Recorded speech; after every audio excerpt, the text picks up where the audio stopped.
السلام علیکم ورحمۃ اللہ وبرکاتہ۔ الحمد للہ رب العالمین والصلاة والسلام علی رسولہ الامین۔ ناظرین کرام، سلسلہ استقبال رمضان کی تیسری قسط روزے کے فوائد لے کر آپ کی خدمت میں حاضر ہوں۔ رمضان کے روزے افضل ترین عبادت الہی ہے۔ اللہ تعالیٰ نے سابقہ امتوں پر بھی اس کے روزے فرض کیے تھے۔ روزے کا مقصد مسلمانوں کو متقی بنانا ہے، اور تقوی یہ ہے کہ انسان اللہ سبحانہ و تعالیٰ کے جملہ احکامات پر عمل پیرا ہو اور منع کردہ چیزوں سے رک جائے۔ روزے کے بہت سے فوائد ہیں، دو طریقے سے میں آپ کو سمجھانے کی کوشش کروں گا، ایک روحانی فوائد اور ایک جسمانی فوائد۔ روحانی فوائد قرآن و احادیث سے ثابت شدہ ہے، جیسے کہ روزے کا مقصد ہی تقوی قرآن کریم کے اندر بتایا گیا ہے، اور جسمانی فوائد کے تعلق سے جدید سائنسی تحقیق سے یہ بات ثابت شدہ ہے۔ روزے کے فوائد میں سے روزہ گناہوں کی بخشش کا ذریعہ ہے۔ اللہ تبارک و تعالیٰ نے بندوں کے گناہوں کی بخشش کا ذریعہ روزہ کو بنایا ہے۔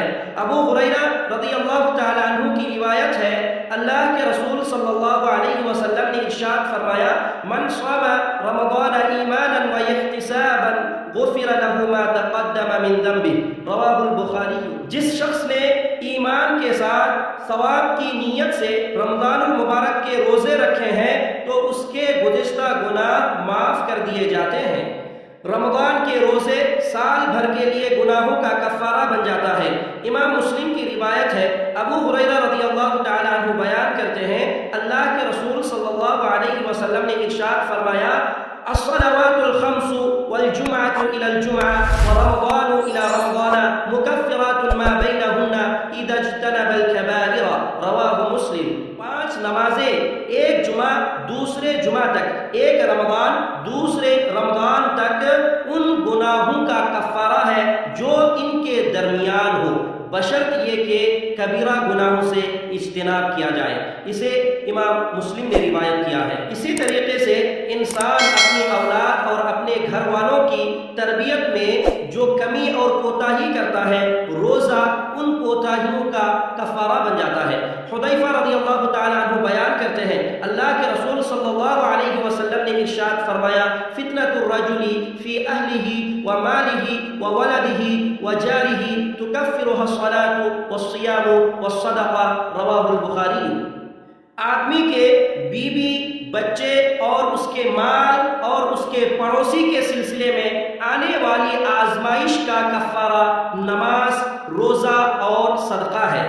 اسی طریقے سے قرآن کریم کے اندر روزے رکھنے والے مرد اور عورتوں کے لیے اللہ سبحانہ و تعالیٰ نے عظیم مغفرت اور عظیم اجر کا وعدہ کیا ہے۔ اللہ تعالیٰ نے فرمایا، والصائمین والصائمات، آیت کے آخر میں ہے، اعد اللہ لہم مغفرۃ واجرا عظیما، یعنی روزے رکھنے والے مرد اور روزے رکھنے والے عورت، ان کے لیے اللہ سبحانہ و تعالیٰ نے عظیم اجر اور عظیم مغفرت تیار کر کے رکھا ہے۔ روزے کے فوائد میں سے یہ بھی ہے کہ روزہ ایک ڈھال ہے۔ دوران جنگ تلوار کے وار سے بچنے کے لیے جس آلہ کا استعمال ہوتا ہے اسے ڈھال یعنی جلنا کہتے ہیں۔ اللہ کے رسول صلی اللہ علیہ وسلم نے جہنم کی آگ سے بچنے کے لیے روزہ کو ڈھال قرار دیا ہے۔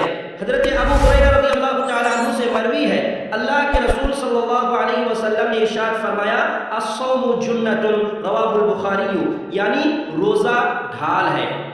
صحیح الجامع کی ایک روایت میں یہ الفاظ ہے، الصوم جنۃ یستجن بها العبد من النار، کہ روزہ ایک ڈھال ہے جس سے بندہ جہنم کی آگ سے بچتا ہے۔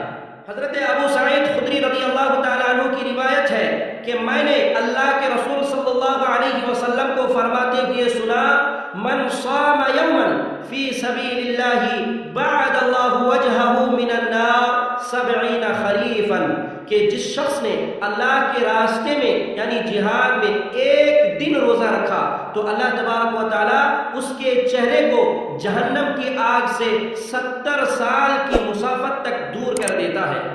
روزے کے فوائد میں سے یہ بھی ہے کہ روزے دار کے لیے ایک خصوصی دروازہ ہے جنت میں۔ جنت کے 8 دروازے ہیں، اسی وجہ سے فارسی میں اسے بہشت کہا جاتا ہے، یعنی فارسی زبان میں 8 کے لیے حشت کا لفظ استعمال ہوتا ہے۔ جنت کے 8 دروازے ہیں اور ان 8 دروازوں میں سے اللہ تبارک و تعالیٰ نے روزے دار کے لیے ایک دروازہ مخصوص کر دیا ہے جس کا نام الریان ہے، یعنی باب الریان، یہ روزے دار کے لیے مخصوص ہے۔ حضرت سہل رضی اللہ تعالیٰ عنہ بیان کرتے ہیں اللہ کے رسول صلی اللہ علیہ وسلم نے ارشاد فرمایا ان فی الجنت بابا یقال له الریان يدخل منه الصائمون يوم القيامة لا يدخل منه احد غيرهم يقال اين الصائمون فيقومون لا يدخل منه احد غيرهم فاذا دخلوا اغلق فلم يدخل منه احد رواه البخاری۔ جنت میں ایک دروازہ ہے جس کا نام ریان ہے، اس سے صرف اور صرف روزے دار ہی داخل ہوں گے، روزے دار کے علاوہ دوسرا کوئی بھی اس سے داخل نہیں ہوں گے۔ کہا جائے گا روزے دار کہاں ہے تو وہ کھڑے ہوں گے اور جنت میں داخل ہو جائیں گے، ان کے علاوہ اور کوئی بھی اس دروازے سے داخل نہیں ہوں گے۔ جب روزے دار اس دروازے سے داخل ہو جائیں گے تو اس دروازے کو بند کر دیا جائے گا اور دوسرے اس دروازے سے داخل نہیں ہو پائیں گے۔ اسی طریقے سے حضرت ابو ہریرہ رضی اللہ تعالیٰ عنہ کی روایت ہے کہ من کان من اہل الصیام دعی من باب الریان رواہ البخاری، کہ جو روزے دار ہے یعنی اہل صیام میں سے ہے تو انہیں باب الریان سے پکارا جائے گا، بلایا جائے گا۔ ان احادیث سے یہ بات واضح ہے کہ روزہ وہ عظیم عبادت ہے، وہ عظیم عمل ہے کہ اس کے کرنے والوں کے لیے اللہ سبحانہ و تعالیٰ نے جنت کا ایک دروازہ مخصوص کر دیا ہے۔ اللہ سبحانہ و تعالیٰ ہمیں بھی نصیب کرے، اللہم آمین۔ روزے کے فوائد میں سے یہ بھی ہے کہ روزہ سفارش کرے گا۔ غلطیاں کرنا انسان کی فطرت ہے، صرف انبیاء ہی اس سے پاک ہے۔ انسان غلطیاں کرتا ہے، کبھی کبیرہ تو کبھی صغیرہ۔ قیامت کے دن سفارش کی وجہ سے انسان کو کامیابی ملے گی۔ سفارش کرنے والوں میں سے ایک روزہ بھی ہوگا۔ حضرت عبداللہ ابن عمر رضی اللہ تعالیٰ عنہ بیان کرتے ہیں کہ رسول اللہ صلی اللہ علیہ وسلم نے ارشاد فرمایا الصیام والقرآن یشفعان للعبد یوم القیامہ یقول الصیام اے ربی منعته الطعام والشہوات بالنہار فشفعنی فیہ ويقول القرآن منعته النوم بالليل فشفعني فيه فيشفعان۔ یہ حدیث صحیح الترغیب و ترہیب کے اندر موجود ہے اور حسن صحیح ہے۔ روزہ اور قرآن قیامت کے دن سفارش کریں گے اور ان کی سفارش قبول کی جائے گی۔ روزہ کہے گا اے میرے رب، میں نے اسے دن کے وقت کھانے پینے سے اور جنسی خواہشات پوری کرنے سے روک رکھا تھا، تو اس کے سلسلے میں میری سفارش قبول فرما۔ اور قرآن کہے گا میں نے اسے رات میں سونے نہیں دیا، تو اس کے سلسلے میں میری سفارش قبول فرما، تو ان کی سفارش قبول کی جائے گی۔ تو بتائیے کیا ہی شان ہے روزے دار کے لیے کہ اس کی سفارش کرے گا روزہ، اور اس کی سفارش سنی بھی جائے گی، اور جس کی سفارش قبول کی جائے گی اس کے لیے مغفرت یقینی ہے۔ اللہ تبارک و تعالی ہمیں توفیق دے، اللہم آمین۔ ناظرین کرام، روزے کے فوائد میں سے یہ بھی ہے کہ روزہ جنسی خواہشات اور اسی طریقے سے اخلاق رذیلہ، برے اخلاق سے بچنے کا بہترین ذریعہ ہے۔ اللہ سبحانہ و تعالیٰ نے قرآن پاک میں روزے کا مقصد ہی تقوی بتایا ہے، لعلکم تتقون، تاکہ تم تقوی اختیار کرو۔ اور تقوی کا یہی تقاضا ہے کہ انسان حرام اور ناجائز چیزوں کو کرنا تو دور کی بات، حالات روزہ میں اپنے لیے جائز کردہ چیزوں سے بھی وہ بچ کے رہتا ہے، حلال کردہ چیزوں سے بھی وہ بچ کے رہتا ہے۔ اس کے لیے اس کی بیوی جائز ہے، اس کے لیے کھانا جائز ہے، پھر بھی وہ اس سے اجتناب کرتا ہے، حالات روزہ میں وہ اس سے دور رہتا ہے، بچتا ہے اس سے۔ اس قدر اللہ کا خوف، اللہ کا تقوی اپنے اندر پیدا کرتا ہے۔ یہی روزہ تقوی سکھاتا ہے، یہی روزہ نفسانی خواہشات کو کنٹرول کرنے کا ذریعہ ہے۔ اللہ کے رسول صلی اللہ علیہ وسلم نے ان نوجوان سے ارشاد فرمایا جو شادی کی طاقت اور استطاعت نہیں رکھتے۔ حضرت عبداللہ ابن مسعود رضی اللہ تعالیٰ عنہ کہتے ہیں رسول اللہ صلی اللہ علیہ وسلم نے ارشاد فرمایا یا معشر الشباب من استطاع منکم الباء فلیتزوج ومن لم يستطع فعليه الصوم فإنه له وجاء رواه البخاری۔ اے نوجوانوں کی جماعت، تم میں سے جو شادی کی استطاعت اور طاقت رکھتا ہے اسے چاہیے کہ وہ شادی کر لے، کیونکہ شادی کرنا اس کی نگاہوں کے لیے اور اس کی شرمگاہوں کے لیے بہت زیادہ معاون ہے۔ اور جو تم میں سے شادی کرنے کی طاقت نہیں رکھتا اسے چاہیے کہ وہ روزہ رکھے، کیونکہ روزہ نفسانی خواہشات کو توڑ دے گا۔ اس حدیث میں اللہ کے رسول صلی اللہ علیہ وسلم نے ان نوجوان سے جو شادی کی استطاعت نہیں رکھتے انہیں روزہ رکھنے کا حکم دیا، کیونکہ روزہ اس کے شہوت کو قابو میں رکھے گا اور اس کی خواہشات کو، جنسی خواہشات کو عارضی طور پر کچل دے گا۔ اسی طریقے سے اخلاق رذیلہ سے بھی روزہ انسان کو دور رکھتا ہے۔ گالی گلوچ کرنا، لڑائی کرنا، جھگڑا کرنا، کسی کے ساتھ بدسلوکی کرنا، جھوٹ بولنا، ان چیزوں سے روزہ دور رکھتا ہے۔ اور یہ بات اظہر من الشمس ہے کہ انسان اپنے اخلاق سے ہی پہچانے جاتے ہیں، اور روزے کے ذریعے سے اخلاق کے بھی پریکٹس مسلمانوں کو کیا جاتا ہے، یعنی وہ اپنے اخلاق کو درست کریں۔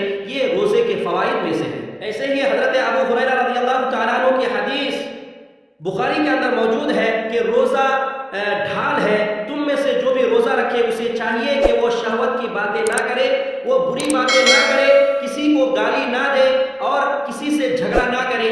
اگر کوئی اس سے جھگڑا کرنے کی کوشش کرتا ہے تو اسے وہ کہے کہ میں روزے دار ہوں، یعنی روزہ کی حالت میں وہ کسی کے ساتھ بدسلوکی نہ کرے۔ یہ بخاری کی روایت ہے۔ اسی طریقے سے روزے دار کے لیے خصوصی آفر ہے کہ اللہ تبارک و تعالیٰ اس کا بدلہ خود عطا کرے گا۔ حضرت ابو ہریرہ رضی اللہ تعالیٰ عنہ بیان کرتے ہیں کہ رسول اللہ صلی اللہ علیہ وسلم نے ارشاد فرمایا کہ اللہ تعالیٰ کہتا ہے، یعنی حدیث قدسی ہے، قال اللہ تعالیٰ کل عمل ابن آدم له الا الصیام فانه لی وانا اجزم به رواہ البخاری۔ اللہ تبارک و تعالیٰ کہتا ہے کہ بنی آدم کا ہر عمل کا صلہ اس کے لیے 10 گنا ہے سوائے رمضان کی، کیونکہ روزہ میرے لیے ہے اور میں اس کا اجر عطا کروں گا۔ آپ اندازہ لگائیے، جس کا اجر اللہ تبارک و تعالیٰ دے گا وہ کس قدر ہوگا صرف اللہ تعالیٰ ہی جانتا ہے۔ اسی طریقے سے صحیح مسلم کے اندر ایک روایت موجود ہے، ابو ہریرہ رضی اللہ عنہ راوی حدیث ہے، رسول اللہ صلی اللہ علیہ وسلم نے فرمایا بنی آدم کا ہر عمل 10 سے 700 گنا تک بڑھ جاتا ہے سوائے روزے کے۔ اللہ تبارک و تعالیٰ کہتا ہے کہ روزہ میرے لیے ہے اور میں ہی اس کا اجر دوں گا، میرے لیے اس نے کھانا پینا سب کچھ ترک کر دیا اور میں ہی اس کا اجر عطا کروں گا۔ اسی حدیث میں یہ بھی موجود ہے کہ والذی نفس محمد بیدہ لخلوف فم الصائم اطیب عند اللہ من ریح المسک رواہ مسلم۔ اس ذات کی قسم جس کے ہاتھ میں محمد صلی اللہ علیہ وسلم کی جان ہے، روزے دار کی منہ کی مہک اللہ تبارک و تعالیٰ کے نزدیک کستوری سے بھی زیادہ خوشبودار ہے۔ سبحان اللہ، روزے دار کی کیا شان ہے کہ اس کے منہ کی مہک اللہ تبارک و تعالیٰ کو کستوری کی خوشبو سے بھی زیادہ پسند ہے۔ اسی طریقے سے روزے کے فوائد میں سے یہ بھی ہے کہ روزے دار کے لیے 2 خوشیاں ہیں۔ آپ جانتے ہیں کہ گرمیوں کے موسم میں جون جولائی میں جب روزہ افطار کرنے کا وقت ہوتا ہے تو انسان کا دل کس قدر خوش ہو جاتا ہے۔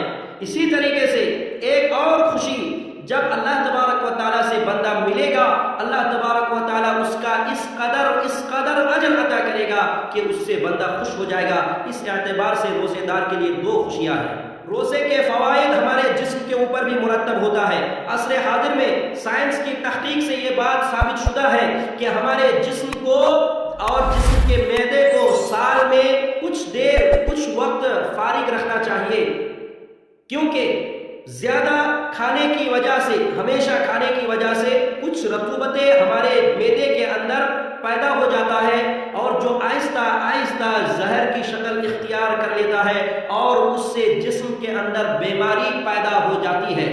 روزہ رکھنے کی وجہ سے وہ جو رطوبتیں ہیں وہ ختم ہو جاتا ہے اور انسان صحت اور تندرست ہو جاتا ہے اور اس کے قوت ہاضمہ بھی قوی اور مضبوط ہو جاتا ہے۔ اس کے علاوہ اور بھی بہت سے فوائد ہیں روزے کے جو ہمارے جسم میں، ہماری روح میں، ہماری زندگیوں میں، ہماری دنیا میں اور آخرت میں مرتب ہوتا ہے۔ اللہ تبارک و تعالیٰ سے دعا ہے اللہ سبحانہ و تعالیٰ ہم سب کو اخلاص کے ساتھ تقوی کے ساتھ روزہ رکھنے کی توفیق عطا فرمائے۔ اللہ تبارک و تعالی ہمیں روزے کے ایام میں تلاوت کے اذکار کے زیادہ سے زیادہ اہتمام کرنے کی توفیق عطا فرمائے۔ آمین۔ والسلام علیکم ورحمۃ اللہ وبرکاتہ۔